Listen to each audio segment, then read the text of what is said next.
Welcome back to another Film Geek video. It's that time again, time for me to rank all of the new movies I saw in the month of May 2024.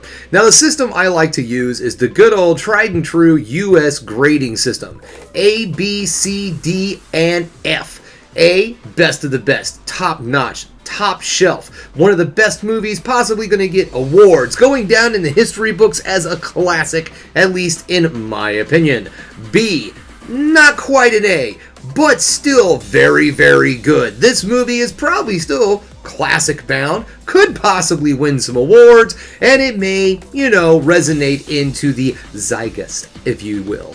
And then you also have C, perfectly good movie, right there in the middle, didn't do anything bad, didn't do anything necessarily good, just right there. Fun was had, it was okay. Maybe you sell a few movies, sell a few DVDs and Blu-rays once it gets out there. D. Now, this is what I like to call a laundry folder. Something that you could just throw on while you do housework so you have some background noise and you're not going to miss a beat in the movie. The plot's either just not all that great, it's just a very common humdrum movie. You succeeded in making a movie that has some entertaining moments, but it's not necessarily a good movie. Now that brings us to F. That is failed. You can go home, sir. Good day, sir. I said good day. Your movie is failed. Alright, so let's head on over to that series of tubes we like to call the internet, and let's rank the May films for 2024. Welcome to the internet, everyone. Let's get this started, shall we? Now, I tried to line these up in the order that I saw them in the month of May, so if I got it wrong, sorry. But anyways, every one of these films I did do a full review on, so if you want to see me go a little bit in depth, a little bit more in depth, I should say, in each one of these films, go ahead and check out my full-length reviews on my channel. Alright, so let's get this started, shall we, with the first film I saw in the month of May, and that was The Fall Guy. And guys, I really enjoyed this movie. I thought it was a really good, fun way to kick off the summer, and I know this film was struggling in the box office, and I honestly don't know why, because it was a blast in my opinion. So this is based off of the old 80s TV show. It's about a stuntman who solves crimes. Well, kind of. That's what the TV show is basically about. He's a bail bondsman on the TV show. Bail bondsman by night, stuntman by day. In this film, he's just a stuntman. He gets hired to go find the actor that he's a stuntman for, and let's just say wackiness ensues on the way. This is definitely an action comedy. Ryan Gosling is the lead in this film, and he is outstanding as always. A lot of fun is had in this film. His comedic timing is on point. I've always enjoyed him in comedy, and I felt like he really delivered in this film. And I am going to put that solidly right here in the B. I do think it was a really fun film, but I don't feel like it was necessarily pushed up into that A category. But definitely solid and worth a watch. I think it's already on streaming services, to be perfectly honest. I'm not 100% on that, but it might be for rent or something, whatever. But anywho, that brings us to the next movie I saw, and that was Tarot. Now, we're just going to go ahead and dump that right here in F. Now, in my review, I did say that this movie wasn't terrible, which is true-ish. I mean, it's not terrible, but it's not very good either. And the only reason it doesn't fall into the absolutely terrible, incoherent, why the hell does this exist category is because there are some reasonably decent scares. There's some well-crafted stuff that goes on in this film, but all in all, this is a complete and absolute failure as a horror movie because it's just not scary. This is your typical PG-13 horror romp, but there's one damn scene in this movie that does it for me. One damn scene that is... oh, it actually almost makes me want to push it into the D category, but one good scene, a good movie does not make. So anyways, what's the plot of this film? Okay, it tells the story of a bunch of college friends. They're hanging out in this cabin. An Airbnb. They find a freaking tarot deck. And of course, there's the old tropes of everybody going, oh, oh no. Well, at least one person being like, oh no, it's a tarot deck and you're not supposed to use someone else's tarot deck because if you use someone else's tarot deck, bad things happen. And everybody's all like, hey, don't be so lame. Ooh. And then, of course, bad things happen because you use someone else's tarot deck. This movie is just trope after trope after trope, and I don't know why. Why can't the studios learn how to make decent PG-13 horror films? Stop trying to take advantage of freaking, disposable income teens and make a decent horror film for them. I know you can. I know you got it in you. Just do it. Do it. Do it. Prove me wrong. Prove me wrong. All right, that brings us to our next film, and then it's Unfrosted. Now, this was a Netflix original. Pardon me, I am going to partake in a brew here because the old throat's getting rusty. Okay, so Unfrosted is the Jerry Seinfeld movie. I don't know if he wrote it. I think he partially wrote the film. Directed the film, starred in the movie.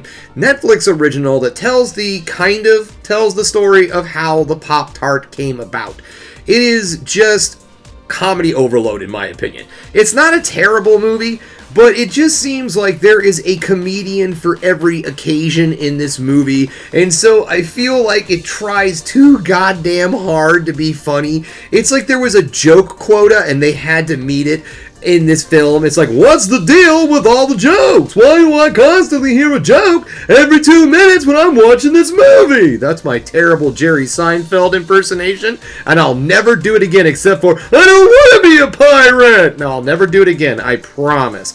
But anyways, this movie really didn't thrill me too much. It was just kind of bland, and it was unfrosted, and you know what, Jerry? I like the frosting. I think the frosting adds a little something to the Pop-Tart. Sorry, buddy. I'm going to have to give you a D. I wish I could do better, but I just can't. Okay? I think the movie tried way too hard, and it just did not deliver for me completely in the comedy aspect. The story was okay. There was some good moments. There was some fun. There was some good jokes, but just not enough for me, to be perfectly honest. All right, that brings us to Mars Express. Oof. This movie was pretty awesome, I gotta admit. I really, really enjoyed this film. We're gonna put that right here up in the A category. I'm gonna be kind of sketchy on the plot of this film because it really, it's one of those movies that's a lot deeper below the surface. It's like it's an iceberg film. It's like an iceberg film, right? You have the tip, and you can go walk away from this and just be like, well, that was interesting, that was fun, and then you can dive in deeper and find so much more with this film. There's a lot to be had in this movie. I really enjoyed this film. Solid animation, excellent voice acting. I did hear the English dub version. I saw the English dub version of this film, and the voice acting was extremely solid. Very likable, relatable characters, even though this is told into the future and so on and so forth. The characters are still very well fleshed out.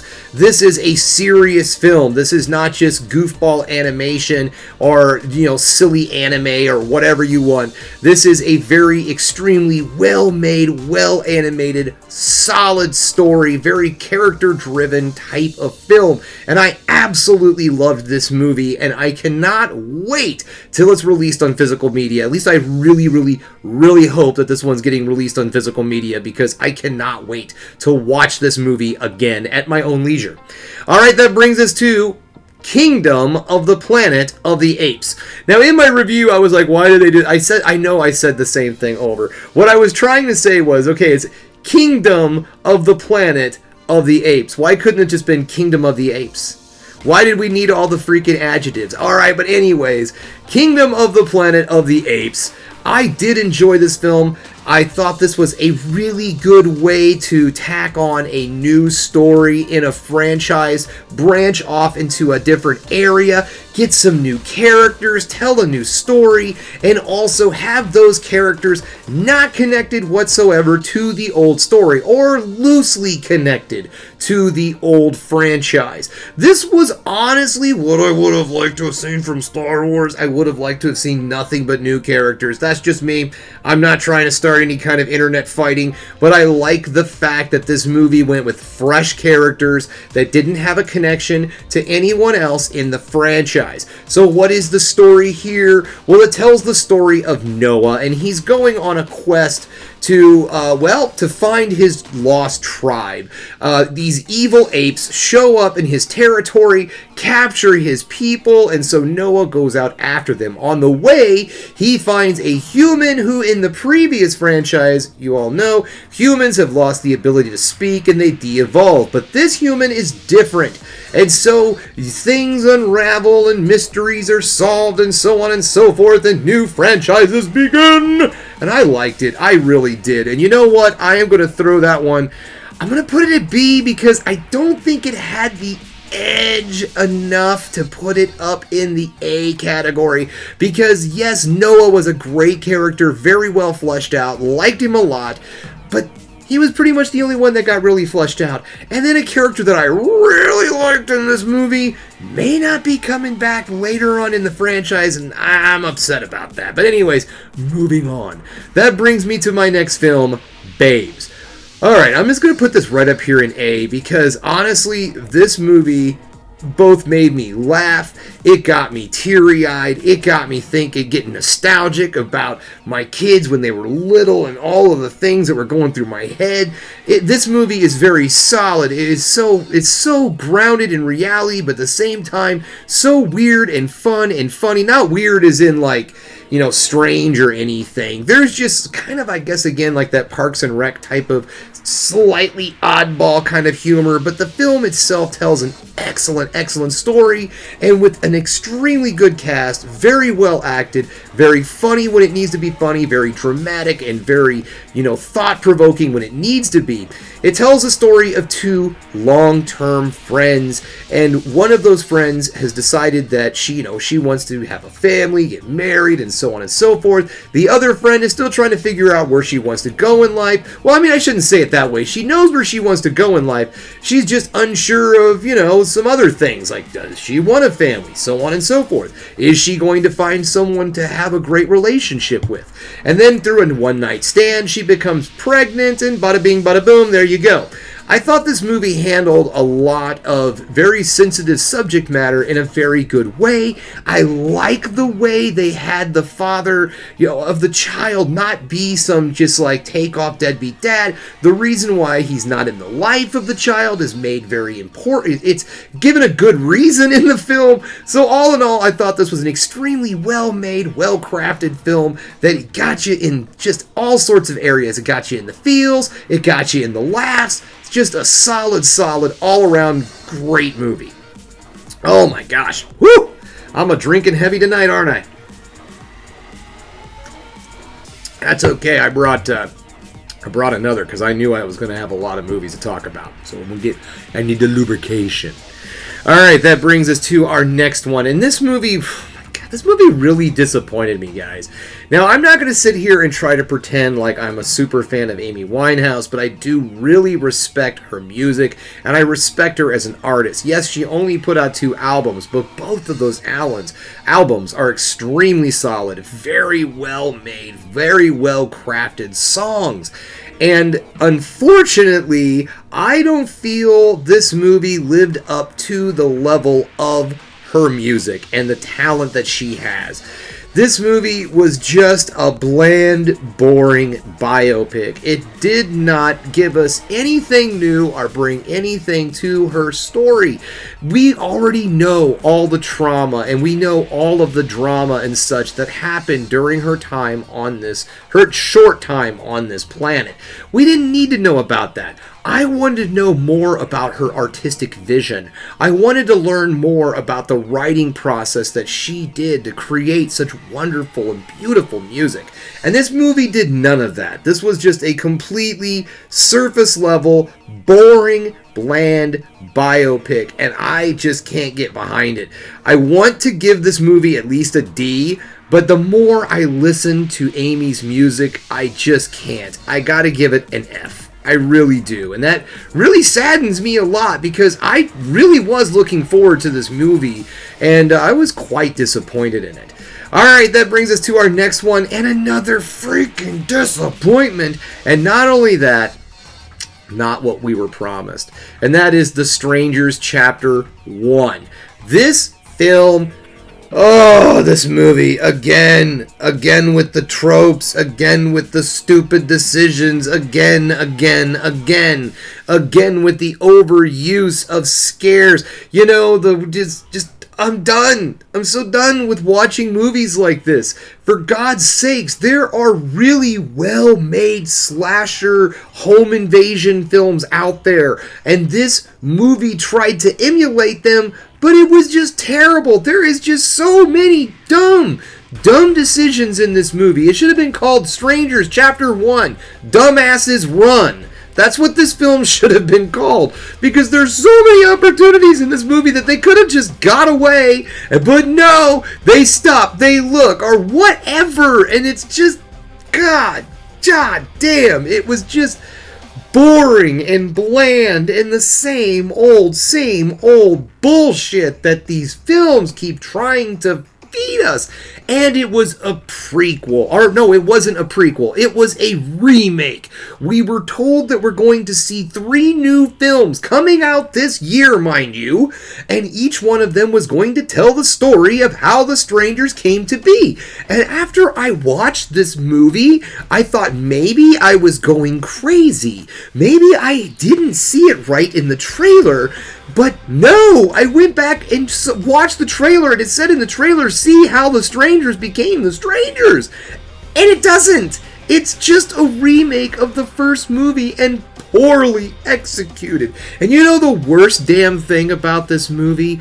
I'm curious. I still want to see what happens next. I still want to see how they do this and where they go from here. And hopefully they can pick this thing up, and like a phoenix, it could be rebirthed from the ashes and the pile of dog crap that is The Strangers Chapter 1. You are an F, sir. Going right here. I'm going to put you right here because I feel like you're closer to Tarot than you are to Back in Black. Alright, because at least Back in Black had some actual good moments in it. It had some good acting. And I can't think, I'm so sorry, but the lead actress who played Amy Winehouse, she did sing those songs. She trained and learned how to sing just like Amy Winehouse. But the script is so bad, but the actress did an excellent job. I just wanted to throw that out there. I wanted to defend the actress that played Amy Winehouse. Alright, so that brings me to the Garfield movie. And you know what? I think people are giving this movie a lot of shit. I don't think it was nearly as bad as some people have put it out to be. At least the animation is solid. Yes, it's not the dry, sarcastic humor that we expect from Garfield. It did definitely lean into that Gen Alpha, slapsticky, goofy humor that they love so much. But then again, this movie was made for them. It wasn't made for cynical old men like myself. It was made for the happy children of today. And as a family film, it delivered. It was decent. If I went and saw this movie with the kids when they were little, I wouldn't have been disappointed. I would have been like, at least it could have been a lot worse. Could have been a lot worse. So we're going to put that right here at the old C. Right there in the middle. Average. Not good. Not bad. Had good time. Probably going to forget it, but at the same time, I don't feel like I lost my money on this one. You go see that film in the matinee, though. All right, if you got the kiddos and everything like that, get those discounted tickets, y'all. That's all I got to say there. That brings us to Ezra. Now, this was a movie that really, really surprised me. I wasn't expecting this film to be nearly as heartfelt as it was. I thought that this film was very solid, very well acted, great cast, so on and so forth, very good script, good story, and honestly, going into this, I was going to give it a B, but I'm actually going to go ahead and just give it an A. Because, again, just like Babes, it took me on a roller coaster ride of emotions. I was laughing. I was getting teared up. I mean, my God, this movie delivers on a lot of levels. It's a very touching and it's very, very good, very well-made film. All right, so it tells the story. Let's get, because I forgot to tell you the story. It tells the story of a father and son. The son has autism, and the father is a stand-up comedian. They're traveling across country together, and together they kind of learn a little bit about each other on their journey across. Because the dad is going to get a shot on Jimmy Kimmel, and so that's what the whole thing is. They're traveling from New York to L.A., and so on. There's other things that are thrown into this movie that kind of get a little loosey-goosey with reality at the end of the film. There's some choices that are made that seem like things get kind of wrapped up in a nice little bow and nice and clean and everything. But you know what I have to say to that is, every now and then we need something happy in our lives, okay? Every now and then we need something that feels good and makes us feel happy and, so, you know, feeds the soul. That's what this is. That's what this is. This movie is. It's food for the soul, all right? All right? Awesome. Ezra, solid film. Check it out if you get an opportunity. Now that brings me to a film here that I did really, really, really enjoy, but I did have some issues, some little critiques, if you will, and that is Furiosa, a Mad Max saga. And the critiques I had on this film wasn't anything too awful severe. I've actually talked about this movie enough, but this is the thing. I want to actually give it the solid ranking that it deserves. And that is, honestly, an A. If you wouldn't think that from the ranking video I did from my Mad Max films, but let's just say even the weakest of the Mad Max films is still an A movie in my freaking head, alright? This movie is exciting. There is some extremely well done, you know, chase sequences, because that's what this series, this whole franchise is known for, is great car chases and big old things in the desert with cars driving around and gasoline and the over-the-top crazy violence and all the stupid cheesy dialogue. And if you want to know more of my feelings on this film, you can check out my review, you can watch that. But Furiosa, it was a prequel, and yes, it suffered from the things that prequels suffer from in my mind. Again, I think the reason why I didn't like this movie as much of the other Mad Max films is because it was a prequel. It's not the character Furiosa. For all I care, you make her in the next movie. Move the story forward. I don't like it when you have something that feels like it's moving forward, and then all of a sudden we take a step back in the next film, and then we move forward again. It's pointless to me. I don't like that. I want to just keep things going. So we just could have had Furiosa still, but we could have had Mad Max moving the story and everything forward. But hey, what am I? I'm just a dude on YouTube talking about movies. It was an excellent film, but in my opinion, it still suffers from some of the same crap that prequels always suffer from, and why I personally am not a massive fan of prequels, but I cannot deny the fact that this is an extremely well-made, well-crafted film that deserves to be at the top spot on the A. Alright, that brings us to In a Violent Nature. Now, this is a movie that I just recently saw, and in my review, I said that I was on the fence about this film. Now, what this movie is about, it's a slasher film, and I'm not going to go into the plot because there really isn't much of a plot with this film. This is more of a deconstruction of the slasher genre, and this is another one I've done a full review on, so if you want to watch that, check it out. But what it does is, instead of following the victims of the film like you generally do in a slasher, we follow the slasher. So this film is a kind of a unique thing. It's different. It's kind of turns the old slasher genre on its ear.